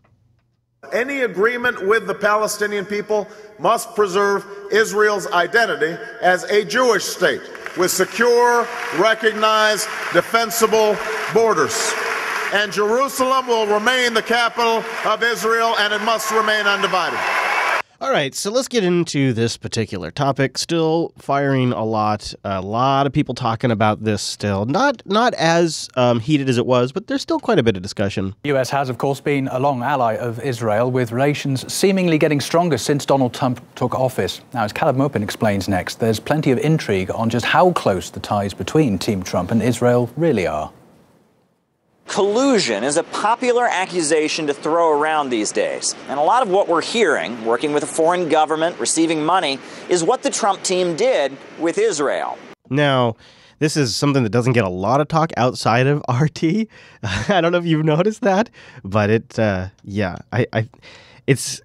depending on the outlet, you get vastly different coverage. Israel's response to Palestinian rage. Volleys of choking tear gas to stop protesters furious at President Trump after his decision to recognize Jerusalem as Israel's capital. Riot police on horseback confronting Palestinians. So far, these skirmishes don't amount to much. The question is, will they gather momentum? Are Palestinians prepared for a long campaign of protest? Funerals today for 2 Hamas militants killed by Israeli warplanes that hit weapons factories. The airstrikes coming just hours after rockets were fired into Israel. Jeez. Palestinian President Mahmoud Abbas is directing his anger at the US. He'll snub Vice President Mike Pence when he visits this month. They have no mandate to give away Jerusalem to an occupying power. But street violence and global pressure are unlikely to change President Trump's mind. So yeah, it has caused quite a bit of uproar, and it continues. Now, it seems like the coverage is beginning to drop off pretty sharply this week. Speaking of Fusion GPS, let's go back on that actually for a moment. Let's go back to Fusion GPS and dig into these DOJ official connections to Fusion GPS. Tonight, a pair of Fox News exclusives as we continue our coverage of the Russia collusion investigation, the Trump dossier, and the opposition research firm behind that. Chief Washington correspondent James Rosen has new information tonight on ties between the Justice Department and the people behind the Trump dossier, a connection that's really raising more questions tonight. Good evening, James. Brett, good evening. New disclosures confirmed to Fox News by top investigators on the House Intelligence Committee show that the link between Fusion GPS, the firm behind that anti-Trump dossier, and a top Justice Department official ran deeper than previously known. Fox News was the first to tell you last week about the abrupt demotion on Wednesday of Bruce Ohr, the Associate Deputy Attorney General, who was stripped of that title and his fourth-floor office at Maine Justice amid an ongoing investigation into his contacts with the two leading figures in the controversy over the dossier, meetings that DOJ officials told Fox News Ohr had withheld from his superiors. House Intelligence Committee staff uncovered that Ohr met last year with both Christopher Steele, the former British spy who authored the dossier with input from Russian sources, and that Ohr also met last year with Glenn Simpson, the founder of Fusion GPS, the opposition research firm that paid Mr. Steele with funding from the Hillary Clinton campaign and the Democratic National Committee. Now Fox News has confirmed that Nellie Ohr, an academic Russia expert and the wife of Bruce Ohr, worked for Fusion GPS last year. Indeed, was paid by the opposition research firm through the summer and fall of 2016, a timeline that places her on the company payroll around the time the dossier was funneled to the FBI, and perhaps up through the election, some 2 weeks after which her husband met secretly with Glenn Simpson. The House Intelligence Committee Chairman Nunes told Fox News in a statement today is looking into all facets of the connections between the Department of Justice and Fusion GPS, including Mr. Ohr, unquote. DOJ, which initially claimed that Bruce Ohr had been stripped of his top-line duties because he was holding down 2 jobs at DOJ, and that was, quote, unusual, today had no comment about the revelation that Mrs. Ohr worked for Fusion GPS last year. Brett. James, quickly, and I know we don't have these answers as this investigation continues, but how is it that the top of this investigation, the people in the Department of Justice, could not have known that there was any of these ties for so long? Yeah, that's what they've told us, and if that's the case, it wouldn't speak well for them. But it almost defies belief that Bruce Ohr, as he was meeting with the principals behind Fusion GPS, wasn't creating some kind of paper trail to alert folks to what he was up to. But we expect to learn more about all of this as the weeks unfold. This will be one of the stories that I wouldn't be surprised if it gets some momentum while we're off the air. Because there's more than just Fox News digging into this. Everybody's favorite, your good buddy, Trey Gowdy, as well. Thank you, Judge Poe. There are a lot of issues that I would like to ask you about, Mr. Deputy Attorney General. We had a terrorist incident in New York this week. We have 702 reauthorization that is pending in Congress. Gun violence, the opioid epidemic, criminal justice reform. But when I go home to South Carolina this weekend, trust me when I tell you, no one is going to ask me about any of those issues. They're going to ask me, what in the hell is going on with the Department of Justice and the FBI? The reason we have special counsel, this is a very important point, and you know it, the reason we have special counsel is because of a conflict of interest. The regulation itself specifically makes reference to a conflict of interest. And we don't like conflicts of interest because it undercuts people's confidence in both the process and the result.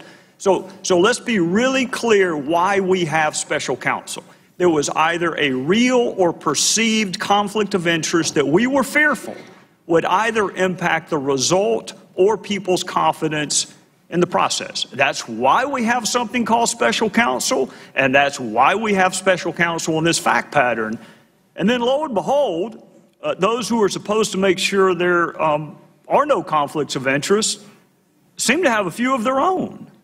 There's a senior prosecutor who sent obsequious emails to a fact witness. She can be described as nothing other than a fact witness. She's a really important fact witness if you pursue the line of inquiry that my Democrat friends want to pursue. They got off of collusion and now they're on obstruction of justice. She may be the most important fact witness in an obstruction of justice case. And the senior prosecutor for this conflict of interest-free special counsel sent a fawning, obsequious email to a fact witness. And then we have prosecutors assigned to conduct this investigation who donated almost exclusively to one candidate over another. And then we have a prosecutor assigned to this conflict of interest-free team that attended what was supposed to be, what he'd hoped to be, a victory party for Secretary Clinton. And we have a senior DOJ official, Mr. Deputy Attorney General, with an office that used to be 2 doors down from yours, meeting with Fusion GPS. And Fusion GPS, of course, was paying for Russian dirt on the very person that they're supposed to be objectively investigating. And then that same senior DOJ official's wife, the one that met with Fusion GPS, his wife was on the payroll of Fusion GPS. And then we have a senior agent assigned to investigate Secretary Clinton's email, help draft the exoneration letter where we changed the language from grossly negligent to extremely careless, interviewed Secretary Clinton in an interview I've never seen, and I doubt you have either in your career as a prosecutor, interviewed Michael Flynn, was actively involved in the investigation into the Trump campaign before the Inspector General found his text. So this agent, in the middle of almost everything related to Secretary Clinton and President Trump, sent pro-Clinton texts, anti-Trump texts to his paramour in response to being told maybe he is where he is to protect the country from that menace, Donald Trump. He said, I can protect our country at many levels. And then he said Hillary Clinton should win 100 million to nothing. Now think about that, Mr. Deputy Attorney General. You get where he's going with this. Yeah, I wonder if maybe more, I doubt, but I wonder if there may be more movement while we're off the air. Something else that I'm sure we'll have some more movement while we're off the air for the next couple of weeks is those California wildfires. Tonight, this epic firefight spans 200 miles from San Diego to Santa Barbara and Ventura County, a staggering 400 structures destroyed. I gotta stay for my family.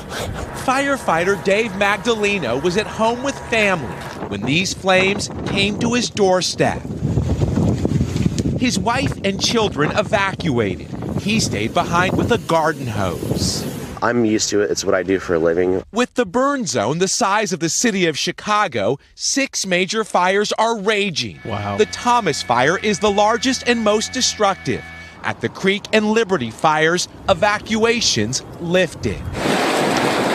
At San Diego's Lilac Fire, where at least 65 homes were lost, near Camp Pendleton, the Marines and the Navy answered the call to duty, deploying helicopters.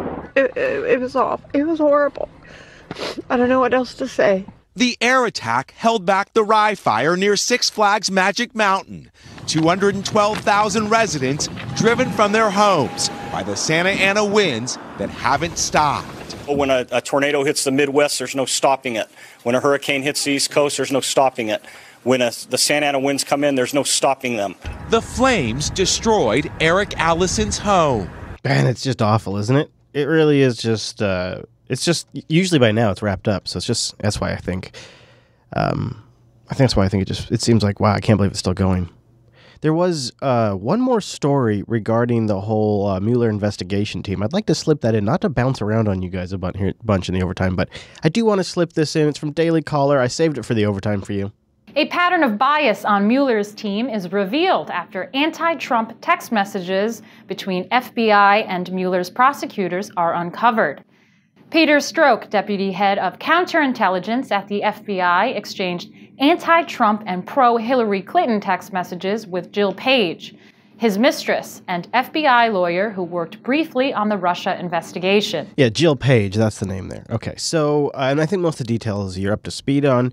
Let's go back to net neutrality, too, while we're bouncing around, just because I wanted to cap out the net neutrality coverage in the overtime with a bit of an alternate take on the net neutrality story. It's interesting to see how the different networks try to tell what net neutrality is. There's a big vote this week in the fight for the open internet. 5 FCC commissioners, 3 Republicans and 2 Democrats, are scheduled to vote Thursday on a plan to dismantle so-called net neutrality protections.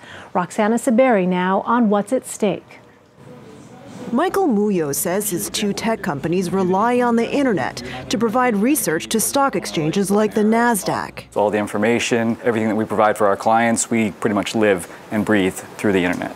That's why he's concerned about a plan by the Trump administration to roll back rules known as Net Neutrality, aimed at ensuring equal access to the internet. The Obama-era rules bar internet service providers from slowing or stopping internet traffic or charging more for faster speeds. CNET's Roger Chang. You're prioritizing traffic that they want to see prioritized and slowing down and blocking traffic on sites that may not be willing to either pay a premium. FCC Chairman Ajit Pai told CBS News in the spring the current rules stifle investment. Because those regulations are so prescriptive, many companies, big and small, have told us that they are holding back on investment in their internet networks. Do you see the way he nods, too? He looks like a fool. In their internet networks, and he sounds like one, too. No wonder this is all going on. So the net neutrality regulations, which are basically things that are taken from extremely, extremely old rules that were designed for phone systems,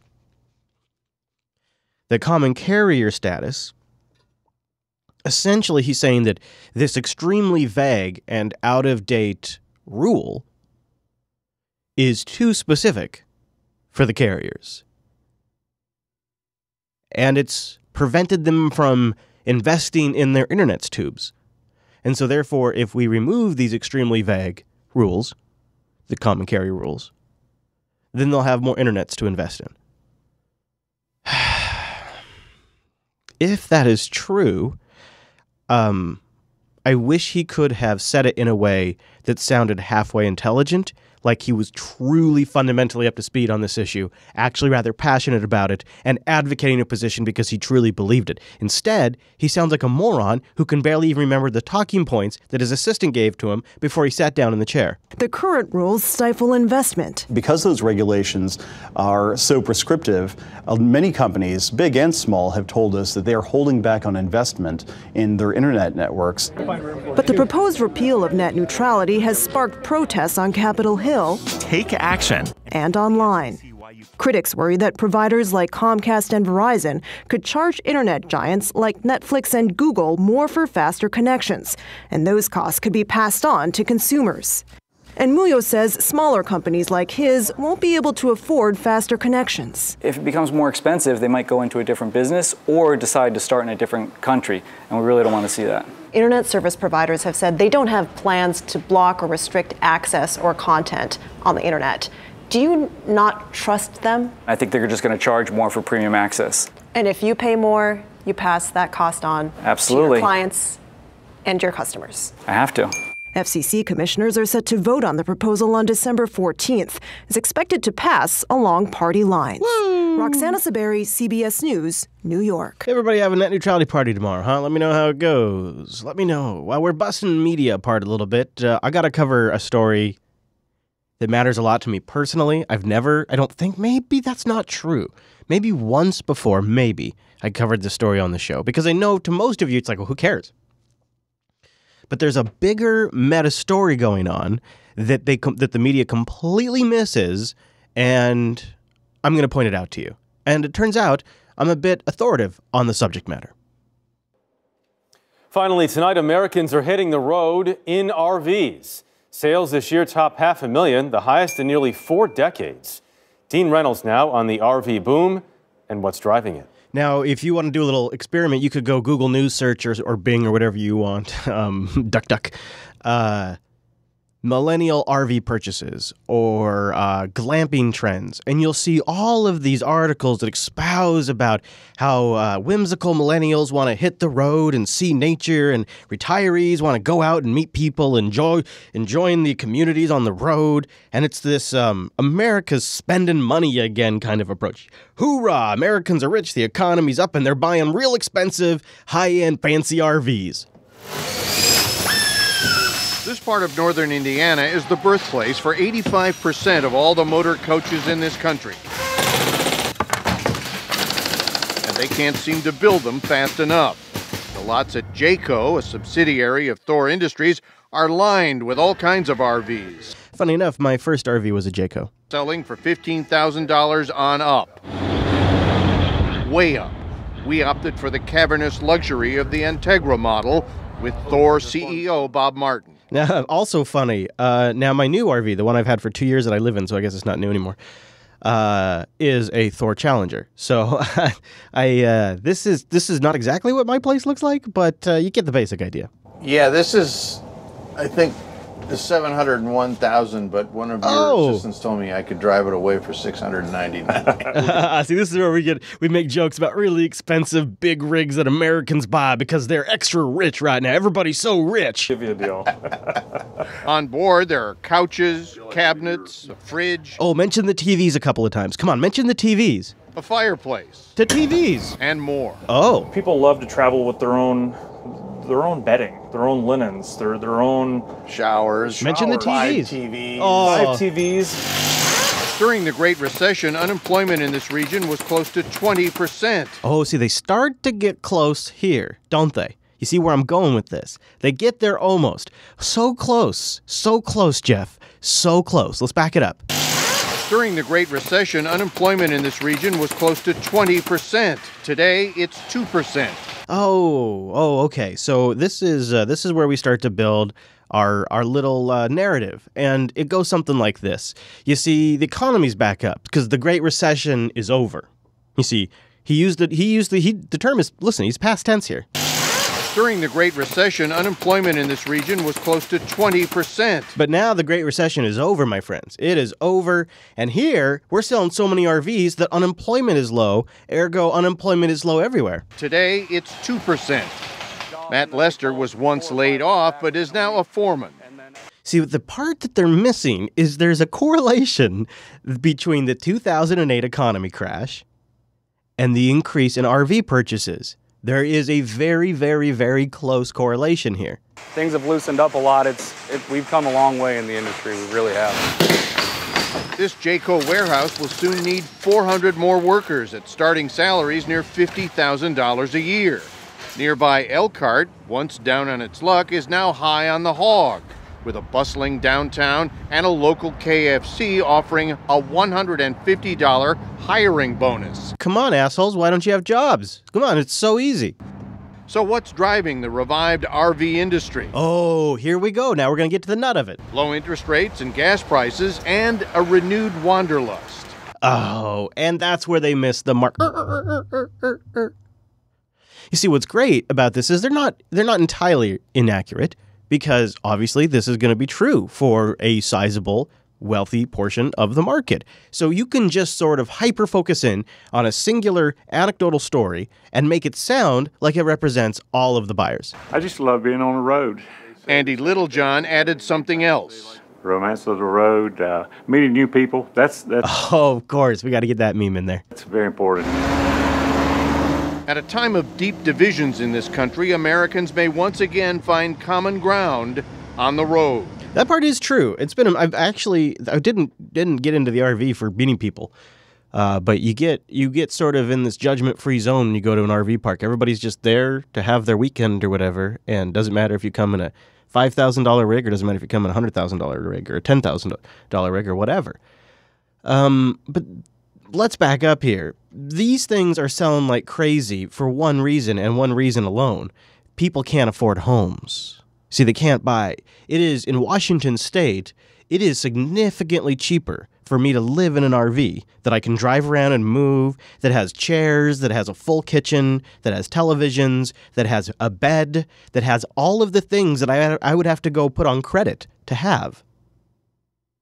See, if I got an apartment, I would not only be spending more than it costs for me to own my RV, by a lot, but then I would have to put all that stuff on payments because I can't just go out and buy couches and beds for my kids and all of the kitchen appliances, or at least the ones that maybe wouldn't be an apartment if I got an apartment or a condo. It's just financially infeasible for me. Not to mention, I don't want to maintain a place.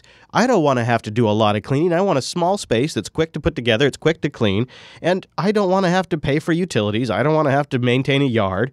None of those things are things that I presently have time for.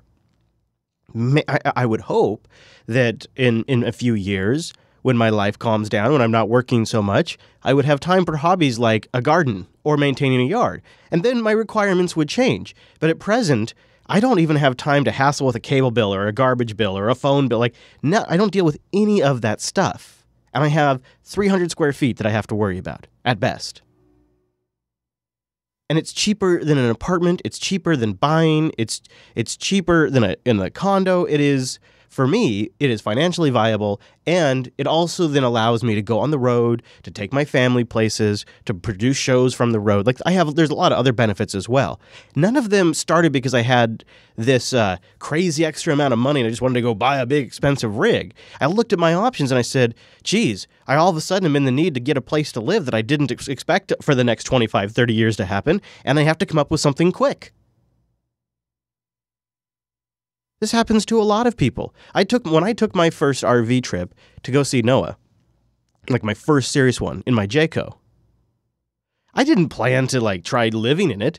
I was on the road, and when on my way back, I was like, well, where am I gonna store this thing? I'll go store it at the campsite for a little bit that I was staying at, and I'll just camp there for a few nights, and then I'll figure out what storage facility I'm gonna go pay a monthly fee to park my RV in, so then I can go get an apartment. That was my thinking while I was on my road trip back from North Dakota. I was like, well, yeah, I'm going to go, when I get home from North Dakota, I'm going to go get an apartment. And then I'm going to go buy all my stuff, and I'm going to get a monthly storage facility. And on the road trip, 2 weeks or whatever it was on the road, I'm like, geez, this is great. This has everything I want in it. It's a great size for me. So I went and camped in it for a little bit. I'm like, well, why don't I just keep camping in it? And then I camped for a few more months and a few more months. And then I got pretty far into it, and I went, shit, this is something I think I want to do. And then I upgraded to a Class A, while my RV was still basically worth the same value that I had paid for it. It was a travel trailer, and it was used, and it was just a great transition vehicle. But it's a practical thing, and I know I'm not alone because I meet people that are in the same exact situation everywhere I go in the RV. I have people that listen to this show that are in that situation, and we correspond. So this isn't just like my one story. This is me meeting people over and over and over and over again for the last 3 years, hearing this same story in their version of it, but it's the same moral. But these dumb shits on the news, and it's really bad in the written press. This is where you see it all the time. They espouse about ridiculous, reckless, whimsical millennials and rich retirees who've done everything right in their life, and now they're minimizing to an RV, and they expose, and they just expose their bias. They can't help but see it through their establishment filter and see the story they want. Let's do a little more establishment filter breaking. Let's do a little pot story, a little marijuana debate. Apparently, I think this is a local news I caught. 2 public employees have been fired after being busted for growing marijuana in their home and dealing it. We wanted to know just how widespread the use of the drug is. News Channel 15's Angelica Robinson joins us now with more on what she's learned. Police officers are seeing marijuana on a daily basis during traffic stops, responding to emergency calls, and even during day-to-day encounters. Although some people say the drug is harmless and it should be legal, others disagree. It's been an ongoing debate for decades. Should marijuana be legal? Well, it's already legal in 29 states for medicine. Not one of these states has rescinded. David Culp, a self-proclaimed cannabis advocate, says yes. He's a part of the group NORML, which advocates for legalizing medical and recreational marijuana. Culp is one of many outraged by the arrest of Todd and Michelle Graft, 2 public employees who were accused of having a 47-plant marijuana grow in their home. I mean, it's what it is. It is the law, and I mean, if you get busted with growing it, but it should be just like tomatoes or just like anything else you grow. It's just a plant. Experts argue, though, that it can be addictive. There are people who remember in their younger days, maybe decades ago, when they experimented with it and nothing bad happened. What a lot of our older adults don't realize is we're not talking about the same substances. Oh, I love this one. So this is one of my favorite things. So you see, today's pot ain't like last year's pot, kids. You see, back when I was a kid, pot only had 7% THC, as if they had any fucking idea. As if they had, how many people do you suppose smoking pot back in the 70s were taking a spectral analysis to their cannabis plant and looking at the frickin' THC content? So first of all, that the assumption is just completely bought. Whole cloth. People, okay, yeah, I'll buy that stupid bullshit you want to feed me. And then they move from there to, and now today's pot, you see, they got a lot more of the same exact thing. So, it's dangerous. If you're crazy, it's going to make you way more crazy because it has more. And more makes it worse. Well, what's the difference? So you have one pull instead of 15 pulls. It's like when you get a drink that has 5% alcohol versus 43% alcohol. You can have one shot, or you could have like 6 of those drinks with 5% alcohol. You know what I'm saying? Like, it's the same. It's not the same thing because one's ingestion and one's inhaling.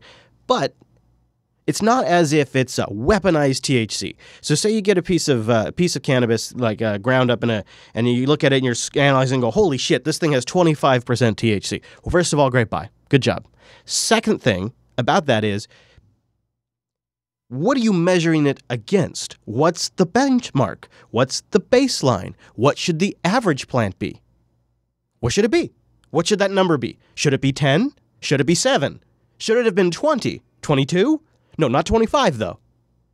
You see, we don't have any standards here because we don't allow anybody to actually experiment or test with this stuff because, oh my God, it's a boogeyman, so don't you dare put it in your body because if you do, we'll destroy your family and put you in jail. Jerry Lurch says in the 70s, marijuana may have contained only 10% THC. May have, maybe, don't know, maybe not. Now it's anywhere from 17 to 34%. Oh, but definitely not 5% or lower. And there's concern it could lead people to experiment with other drugs. You know what you could do? Oh, here's an idea. Legalize it. Now follow me here. If you legalize it, then you go into the store and you buy the one you want with the right percentage. You go in there and you could buy a very low dosage. You could actually get joints with 2% THC if you go in there and ask them for that. But no, if you make it illegal, then you have to be a dumb shit on the street buying a bag from a dealer. And by the way, that dealer's probably got a bunch of other shit you can buy too.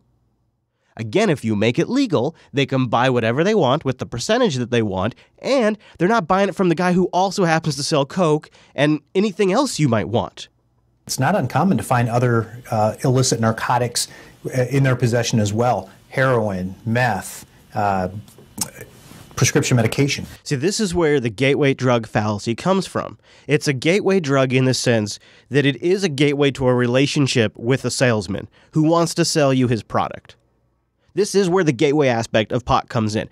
It's not that cannabis has some sort of molecular connector that unhinges all of your drug desires and makes you want to consume drugs at a maniac pace. Trust me, that's not how it works. What it does is it gets you in a position where you're buying a product from somebody who sells a lot of illegal things. Maybe not always, but very, very often. And you force them into that position when you give them no legal channel to buy it. Other illicit narcotics in their possession as well. Heroin, meth, prescription medication. Despite criticism of the state's marijuana laws, Galavis says officers are just doing their jobs. Whether it's a hand-rolled cigarette containing marijuana or a bundle of marijuana in the trunk, our troopers are bound by their oath and by state law to enforce that. You can hear in his voice, even though it's law, you can hear he's like, but this is what we have to do. I know inside it's stupid, but this is what we have to do. I know. You can hear that sort of explanational tone.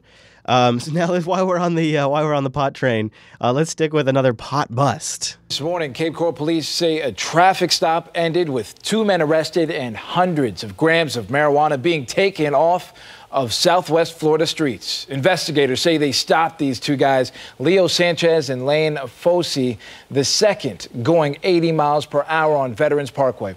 During the stop, a canine alerted officers to 2 large vacuum-sealed bags of marijuana weighing a combined total of nearly 450 grams. Both men are charged with possession. So there you go. You see that picture too? That's pretty hilarious, isn't it? All right. I got one more clip to wrap us up. The overtime, I'm trying to keep it a little tighter these days. This one's going a little long. I'd like your feedback. I know some of you are going to say overtime any length is good, but I feel like if we keep it to like 30 minutes and it doesn't add this huge amount of extra file. So I've already gone over that. But there's a story this week that I had to suffer through, and so I just want to share a moment of it with you. And I don't do this very often, guys, but this is my last clip of the year of at least our planned shows. And I just want to give you a small, tiny, itsy bitsy fractional taste of what it's like to be producer Matt and Chris all week long, and the things that we have to watch so you don't have to. Couple minutes left here. How about this? What does a day in the life of President Trump look like? On one level, the New York Times giving us some insight, including his daily regimen of watching up to 8 hours of TV and drinking as many as 12 Diet Cokes. So, of course, Trump disputed this on Twitter and in an interview. That didn't stop them from not running it. They just kept going with it. They just kept going and going. Every time I turned on CNN for hours, they'd be talking about this. But I thought Brooke really took it all the way. Dr. Samantha Nazareth joins me now. She is a board-certified gastroenterologist. And so we have got, just to show everyone, it's one thing to say 12 Diet Cokes. 12 Diet Cokes, right? If we're saying, according to the Times, that he drinks this many, what does this do to the brain and the body? What does it do? What's wrong with him? Is it eating his brain? What's happening? According to the Times, that he drinks this many. What does this do to the brain and the body? Oh, man, Brooke. Digging for stories, trolling for stories. That, ladies and gentlemen, right there, I present you, is a trolling for stories. All right, listen. I appreciate you tuning in this whole damn year. Have a great holidays. I'm sure we've said all of this before in the past, which is now the future for me, but the present for you. Wow. I think I just broke the universe on that one.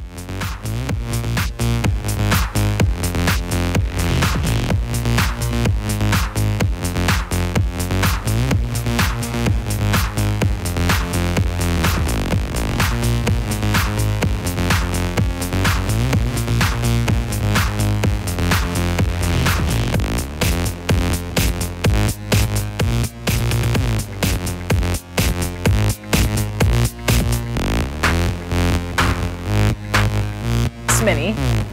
What does this do to the brain and the body?